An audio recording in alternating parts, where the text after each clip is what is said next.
Hi, good evening, everyone. Thank you so much for joining us tonight. I think we have a very packed and educational session scheduled. I see the attendees rolling in. I'm just going to give you all a second to arrive.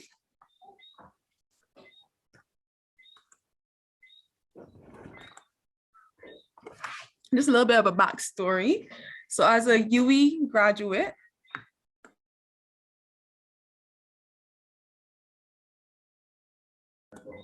there's a bit of a backstory. As a UE graduate, I think that many of us have thought about pursuing residency in the United States. And when we made that decision, I think the decision is a bit baffling. You're never quite sure where to start, what study materials to use.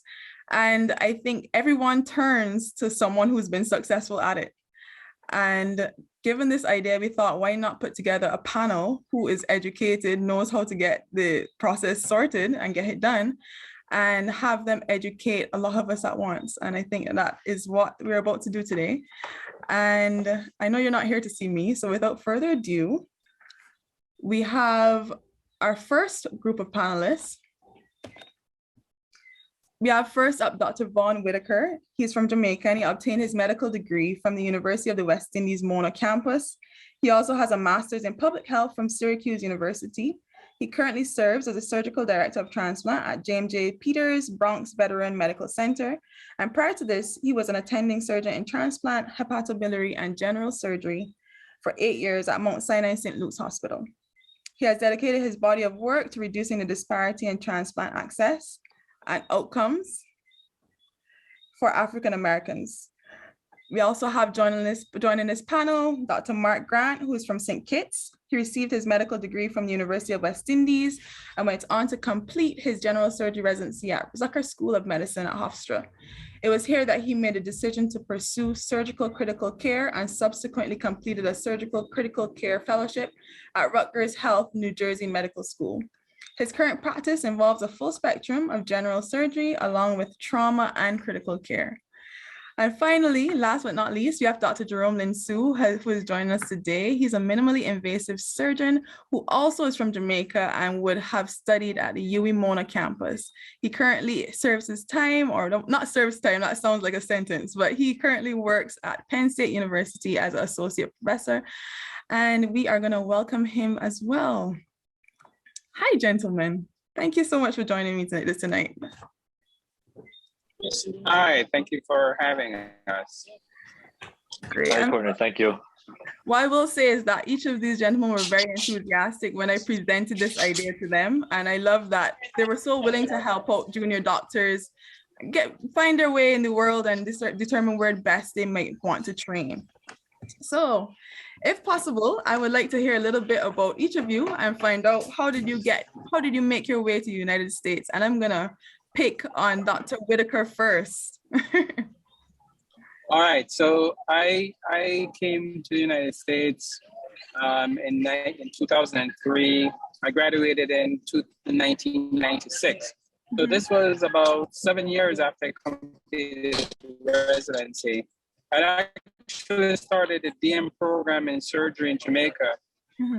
And my family had migrated and my wife included, and I needed an alternative. So I did the step 1, 2 to 3, step 1s and 2, and applied, and got through for Harlem Hospital, where I then went and did 5 years of general surgery.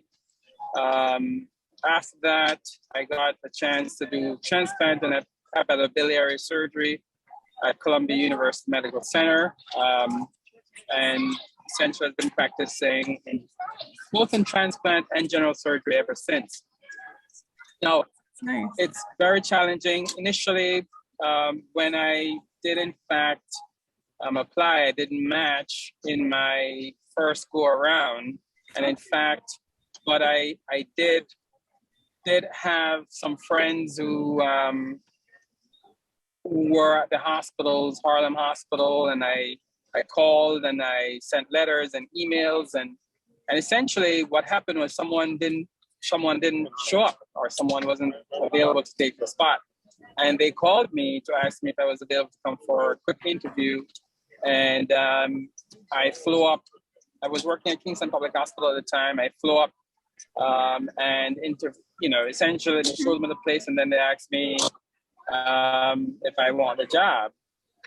What I also learned at that time was that I didn't interviewed a bunch of places, but I was interested in going some other places which I thought were better suited for my training. Mhm. And so they had ranked me highly. So they asked me, how come you didn't match here? Because, we had ranked you. And so this is also a point to be made, that, even though you may want to go to a big center or a big place, you want to go to a Yale or a Harvard or wherever, sometimes it's better to, be practical and say, okay, where am I most likely to land, and where would it be that they would be most likely to have me, and then match, and then match your, arrange your rank order as they put it in that fashion. So I didn't match, and I learned that in my second go, and I think I was lucky because I didn't rank them highly. Okay. And so that is a point that, in terms of ranking hospitals and programs, you may want to rank the most prestigious, or the most, the one that you see yourself in the highest. But unless you're really a superstar, and I don't consider myself a superstar, unless you're a superstar, like you're scoring top in all the scores, you're published over 100 papers, and you've done clinical rotations in the US, and you're a Rhodes Scholar, and all those wonderful things. Then you can match to Harvard and Yale and Columbia. But I think that's a very good point. It is very, we have to be practical, and we have to say, okay, what programs am I likely to be in? And when you interview, and you'll see by getting an idea of the residency, the residents that are in those programs. I think that can actually be extrapolated to something I was also going to ask you all about, in terms of preliminary post and your input on the preliminary post, and if you should be interested in a preliminary post. So I think the same train of thought applies. I'm going to then go on. I'm going to ask Dr. Mark Grant now to give me a bit of an idea about how you reached the United States. So I am a member of the class of 2000, and I went to the Bahamas, where I was a senior house officer there until 2004 after my internship. And I was all getting ready to go to Jamaica to do orthopedics.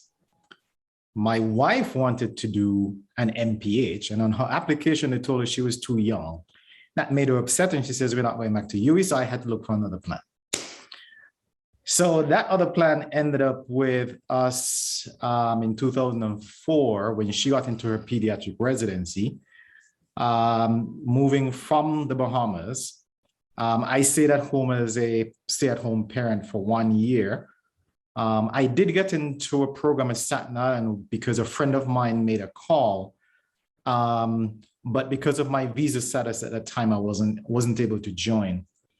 So in 2005, I interviewed at that program, got a preliminary spot. And by that time, I was wise enough to the idea that you take the spot that comes to you rather than the one that you want. I did a preliminary year there.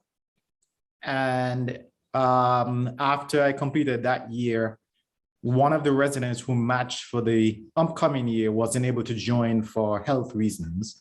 And I was offered a position and went into a categorical 1 spot.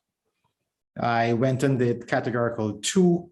And then after my second year, my chairman decided I was going to be promoted to a categorical 4, and I became the administrative chief resident then.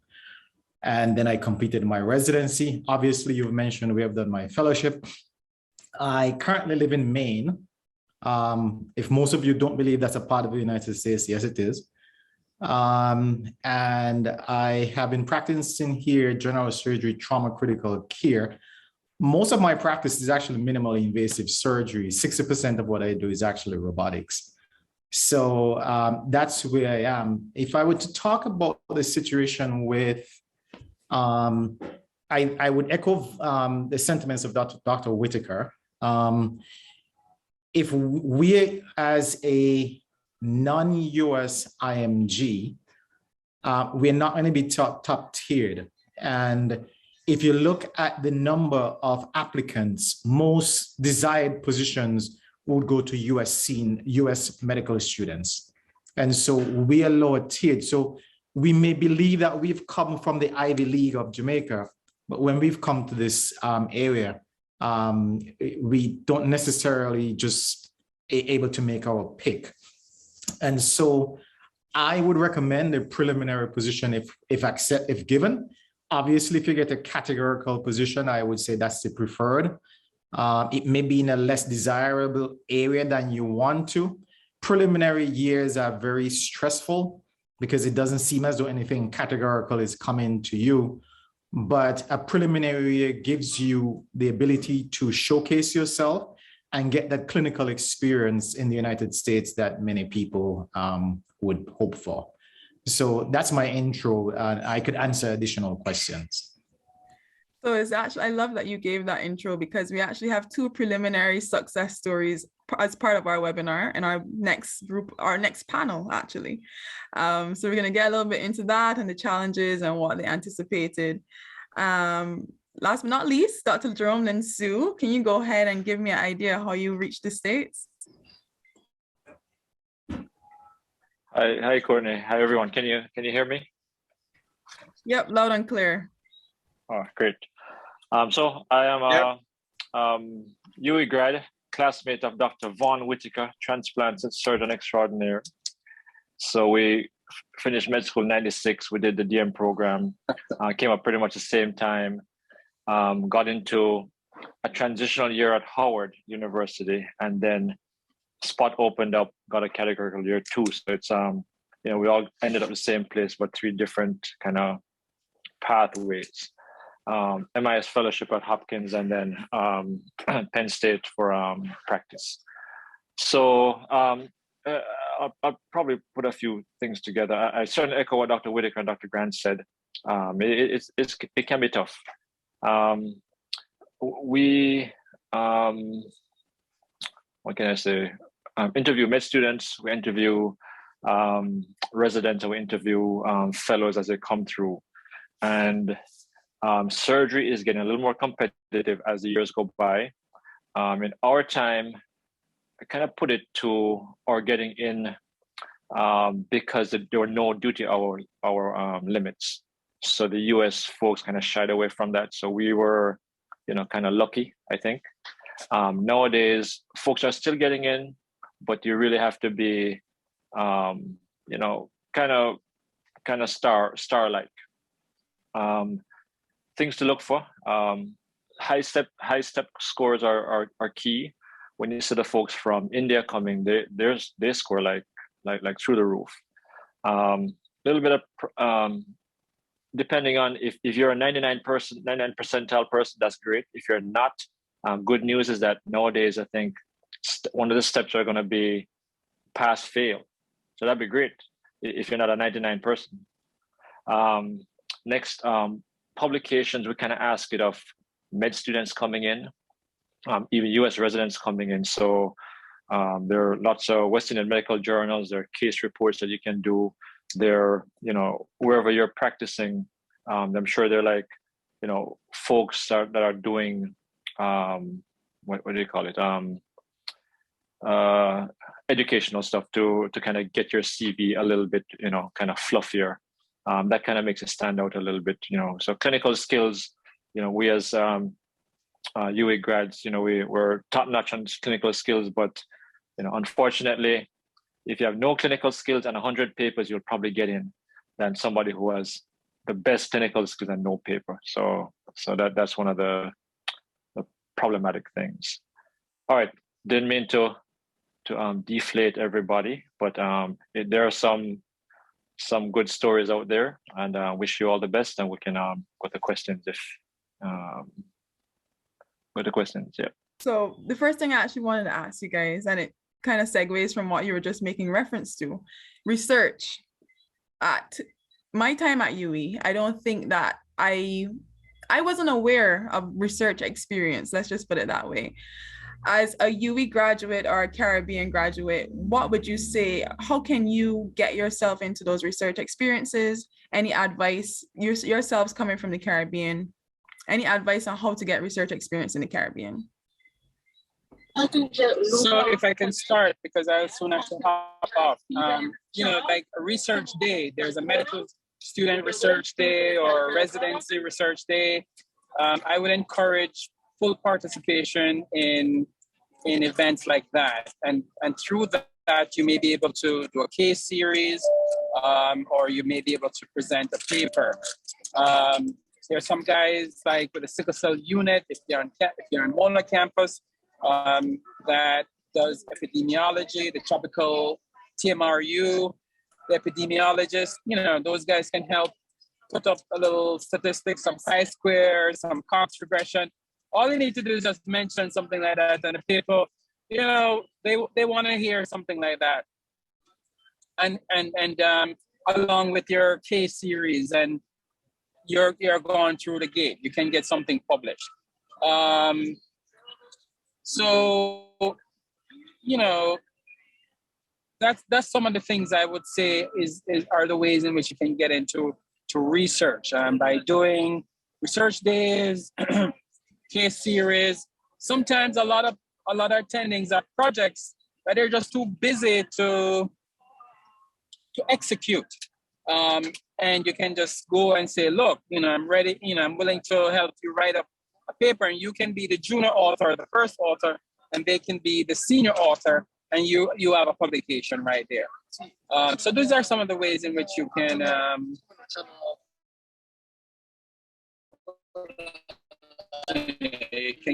get some stuff through the gate. Thank you so much, Dr. Whitaker. I am impressed with how quiet you've managed to keep the plane. You had a discussion with everyone prior, I would think.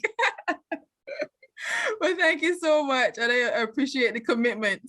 As soon as you have to jump off to fly, I completely understand. How about Dr. Linsu and Dr. Grant? Any advice when it comes to getting research experience in the Caribbean?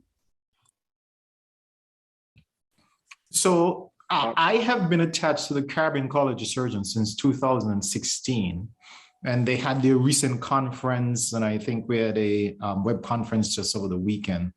And there are opportunities for students to present.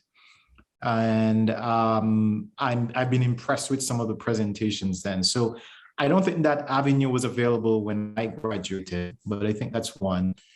Some of the others that Dr. Whitaker has also pointed out, I think are quite important. But if I would go back to Jerome's point, I think one of the most important things is the USMLE steps, because you want to get into an interview. And I've been a part of the interview process, and for a residency program that has 3 residents, you may get 250 applicants. There is no way that you're going to sift through that person's research. You're not going to sift through that person's personal statement in order to determine if you're going to give an interview. You're going to use something that's relatively objective, and the score is it. Those are the things that are going to come in important after you have been granted the interview. But in order to get into the door, I think the most important thing is your score. The second thing, and I think some of us were lucky, Jerome and Vaughn may have started out 7 or 8 years after they have graduated. Even though it is not an absolute, the time from your year of graduation is also a significant factor. Since many programs kind of use a cutoff, it's not an absolute, but many programs would actually have a cutoff. And if you've fallen out of that, your chances decrease. It doesn't become 0, but your chances decrease. So I think that those are things. So yes, get research, get publications, do all of those other things. But the thing you really need to get into that door is an objective thing, which is a USMLE score. I don't want to change the topic just yet because I want to hear what Dr. Jerome Linsue has to say about that score. I'm going to come back to that. I'm going to ask you a question about that. Go ahead, Dr. Linsue. I certainly echo what Dr. Grant says. 100% score is key. So I'll kind of break it down to a point where if I were to try to interview now, what would I do? I do my best on the USMLE. I think in retrospect, I probably even take some months off. I'm going to do a Kaplan course and figure out how to get the highest course I can get. Whether that means taking a few months off and doing it in country or in the States or whatever. But I think back then, a lot of colleagues who scored very high did that. Publications, it's hard. We're never taught to write. We're taught to do clinical work. So data collection in some of the places are kind of rudimentary. So surveys, audits, little simple things like can get to, like, if you pick a validated survey, send out to like half a dozen surgeons, I can get you some patient population and you do a little study. Each study or each idea that you get can get you a good 4 sections on your CV. You write an abstract, that's a line. You get a poster or a podium, that's another line. If you get it published, even great, you get on the line. If you have money, can't get it published, you can actually put it on an online forum. Can be quite expensive sometimes, but kind of gets you there. As what Dr. Whitaker said, some kind of statistics, and we're never taught, to write. But if you do the first paper, that experience will traumatize you so much that you'll learn so much you can just write in your sleep. So it's just something that we'll have to do. And then from what Dr. Grant said, you must try to get whatever you can do to get your foot in the door. So scores, papers. I don't know if the calls kind of help, but if you get the foot in the door, get an interview, then the calls probably can come in a little bit, like who you know and that kind of thing. So I'll stop there. Some good advice. Courtney, let Vaughn go because he has to fly. Yeah, I mean, I agree with all of you. The other thing is, I'm gonna, in terms of, if to start out early, and basically don't spend the time trying to buff up your CV on the back end while you're accumulating time out of medical school, because, the residency wants students who are fresh out of medical school.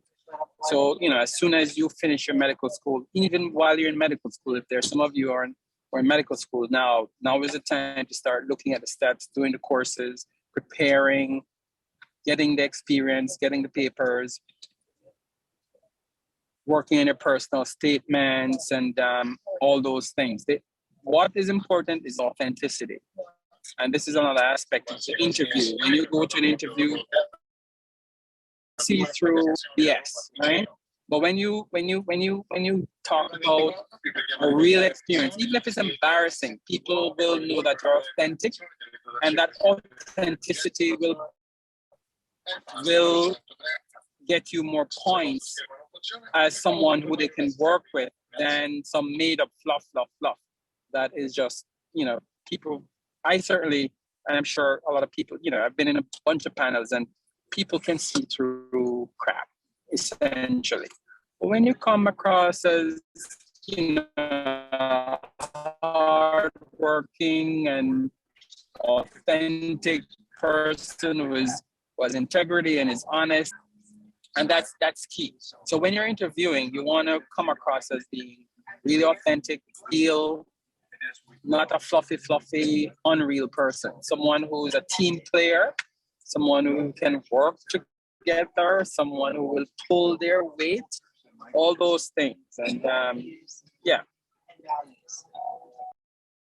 So if I were to share an experience I had that emphasizes the need for a score, when I was chief resident, the one resident that gave me the most angina had the highest score of every resident in the program.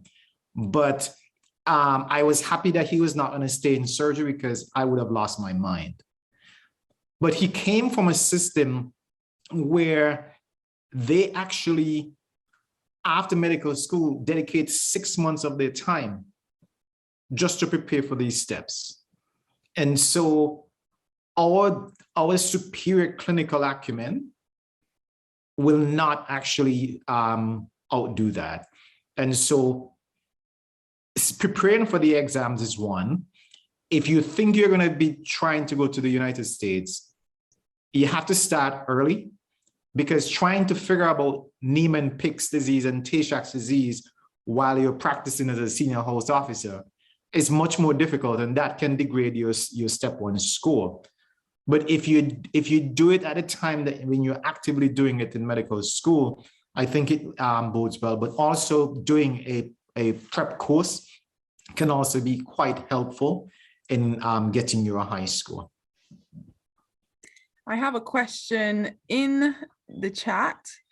Someone is asking, if a project hasn't been published, does it still count as research? I'm wondering if they 100%. Okay. The abstract, there's a couple lines. The poster or the podium presentation. You don't have to be, doesn't have to be like a, international conference, but there are some good Caribbean conferences around that, I'm certain you'll be accepted. Most medical schools are, hospital education systems will have like as Vaughn said, resident day or some kind of resident student day to kind of showcase your work.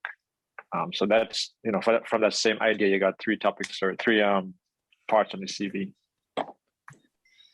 That's so funny. And next thing, if you get accepted, you just change the title a little bit with the same idea and send it to another conference.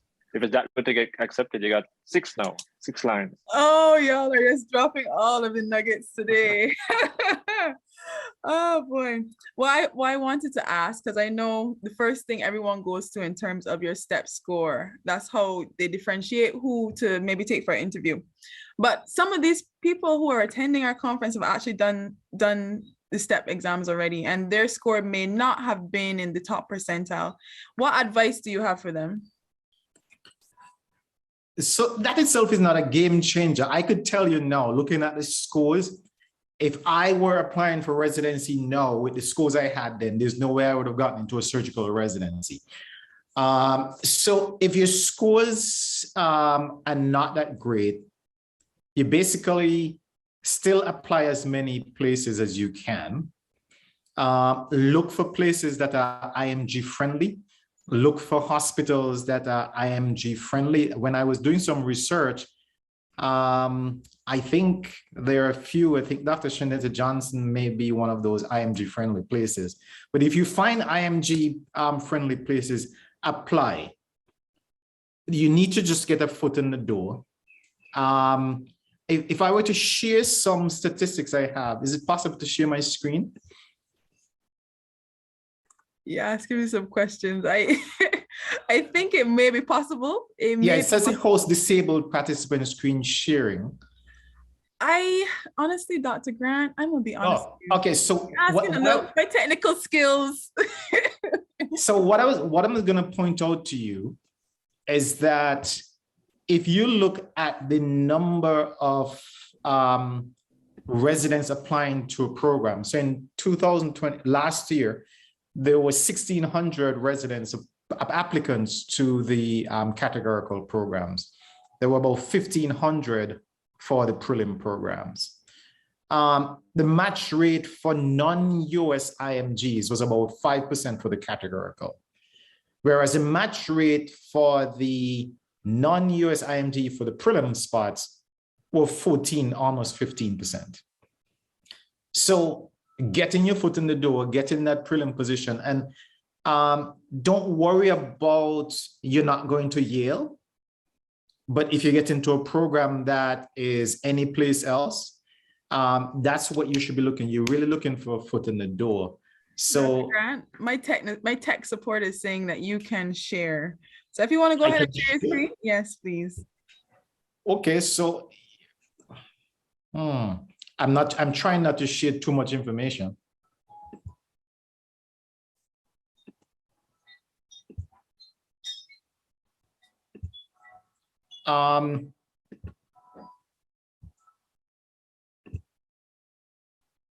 So I would actually have to come back to that. So no problem, that's fine. So the prelim position is definitely something to look at. The other people I assume who are in the forum who are looking at other programs, orthopedics, neurosurgery, ENT, plastic surgery falls into general surgery. The match rates for those are low, but you can still use the prelim position to get to where you want to. One of my buddies who actually practiced with me here in Maine, he started out as a prelim and was able to join a plastic surgery program and complete the plastic surgery program. Of all of my contemporaries that started out as a prelim, everyone, with the exception of one person, we all completed our residency programs. And even though we would have started our prelim, none of those participants ended up with more than 5 years in the program. So the prelim position can be quite helpful if given. One last question I wanted to ask.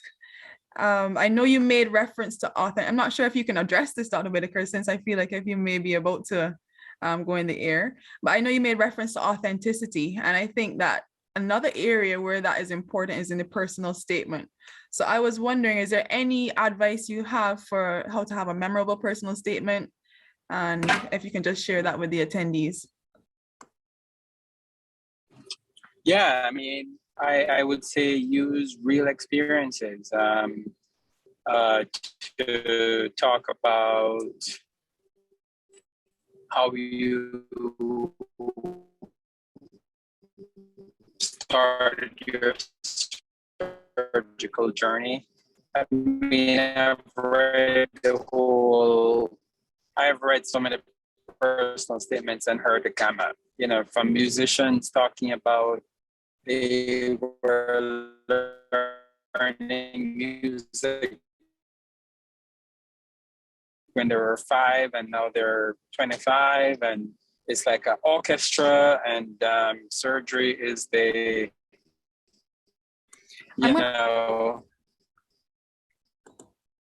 they feel or sailing or, and very high polluting, highbrow personal statement.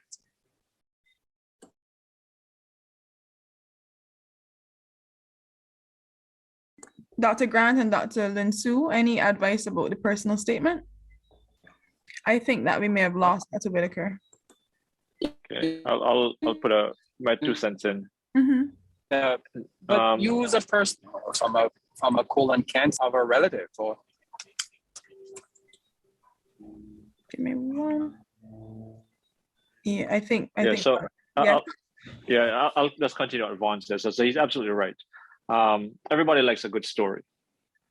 They seem to like a sub story better, but nothing is wrong with giving your journey as did med school here, just kind of telling it as we like it, as we know how it did med school here, did this internship here, got some experience here, and that just shows your qualification. I wouldn't, if you have a story to tell, please tell it.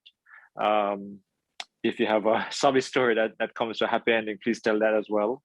But I wouldn't put too much, I wouldn't feel too down if you don't have that story, because all the parts, USMLE, research, and the personal statement kind of carries equal weight, none more than the other. It's kind of the whole package.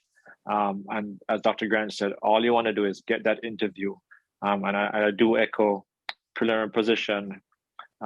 It's tough. Yes, it's not ideal, but a lot of us kind of go through that route, the non-traditional route, and it works. So you just have to get in there and then show them what we're made of. And you know, we have good stuff to offer. Thank you for that. Any advice from you, Dr. Grant, about the personal statement? You're muted right now, Dr. Grant. Yeah, I would echo the sentiments of both Jerome and Vaughn. Again, it's not the thing that's going to get you the interview. It's the thing you're going to use in the interview to get you the thing. So the spot. So I think we need to go a bit step backwards before we put emphasis on the personal statement. You have to do the thing that gets you into the door, i.e. get a good score, make sure you're applying with a good amount of time, and give yourself the best shot of getting in. But the personal statement after you have been offered the interview certainly goes a long way to differentiating you from somebody else. Thank you so much. I think y'all have dropped a lot of nuggets here today. I definitely am going to take all of this advice that you've offered. Dr. Whitaker, I hope you have a safe travels. And I am thinking there's one last thing I wanted to ask. Thank you. One last thing I wanted to ask of you guys. And were there any specific challenges that you experienced as IMGs after residency that you want to address when it came to establishing a career in the United States? Yeah, I mean, before I jet off, one of the challenges, the job situation. I mean, as an IMG, you may not necessarily have the same job opportunities as your US counterparts. So you have to, you know, some guys are just going to walk into jobs. You may have to apply to 10 or have someone sponsor you. So this is where relationship works. Having, knowing people, having relationships and people calling people and getting you set up. But I must say, you know, the job, you will get a job. It may not necessarily be in the top places or the biggest cities, but you'll be able to have a decent job. I mean, in my own experience, I've been able to work in really fantastic places, and you have an opportunity to contribute. And the main thing is to work hard, contribute, and maintain your high standards. And that's what's going to speak for you, and it's going to pave a way for you forward and moving.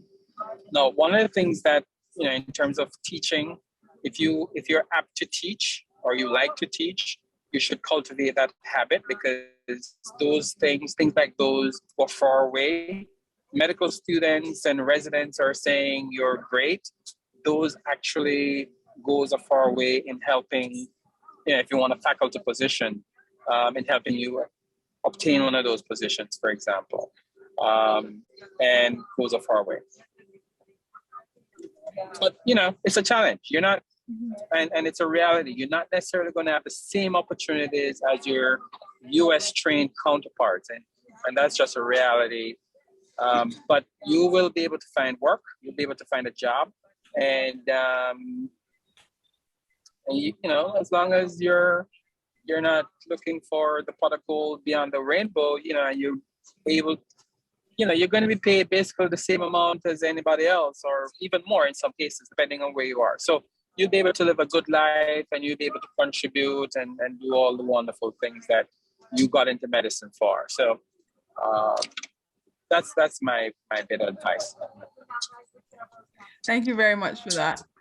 So guys, I thank you so much for joining us today. I don't know if there's anything else you want to add, but I really appreciate your input. Courtney, if I could add, I must admit that one of my challenges is what kept me in the United States, is that, so I grew up in a country in which the general surgeon would do tonsillectomies. And during my general surgery residency, I did 2 tonsillectomies. And when I got to a 4th year resident, I looked and I go, if I go home now and I can't do a tonsillectomy, that's the end of my surgical career in St. Kitts. So one of the challenges that residency in the United States can create, if a person plans to return to the Caribbean, one then has to look at, are you suitably trained to return? Would you have the resources to do the things that you want to do? Because sometimes that could be a challenge. I think right now, if I were to return to St. Kitts and be told that I needed to do an appendectomy open, I would lose my mind. And if someone were to tell me that I'm going to do a case and not do it robotically, I'll go, are you crazy? So training in the United States can create some challenges for returning to the Caribbean. In terms of staying in the United States, for me, it has been relatively easy because I really have no desire for being in a big city. And even though I participate in education, I have faculty appointments at 2 universities with medical schools. I am a more rural individual. And the benefit of being rural is that your salaries are high, your cost of living is lower, and you're able to get a lot of things. Sometimes it's a challenge for the West Indian, because in order for my parents to fly to me, it's going to take me it takes an entire day. It's 9 hours of traveling. So those are things for consideration. So how you're going to fit into that society that you're moving to. But don't be afraid if you have the opportunity to move to a rural area, because it just may give you an opportunity to discover things that you didn't realize existed. Thank you so much for that input. Dr. Linsu, anything you would like to add? Just like what Dr. Whitaker said, jobs are not hard to find. You can always make a job, you can be as busy as you want to be or not busy as you want to be. There are family practice folks who are much busier than I am. I have to take it easy a little bit. So, it's a tough road. I'd say don't give up hope. Just keep on plodding. It'll come true. Everybody wants to leave to go to the US. I came back to Ocherius today, so I'm trying to come back. So I don't know what's going on. And then salary it's reasonable. It's someday you'll make a salary big enough to jet off to Rome, like somebody on this panel. And that's all for me. Thank you so much, guys. I honestly have enjoyed this conversation very much. I am going to allow myself to welcome the residents, and I don't know if you guys want to stick around for any further questions, because I see the chat going wild, but I also want to get to the residents' perspective. So thank you so much and have a great night.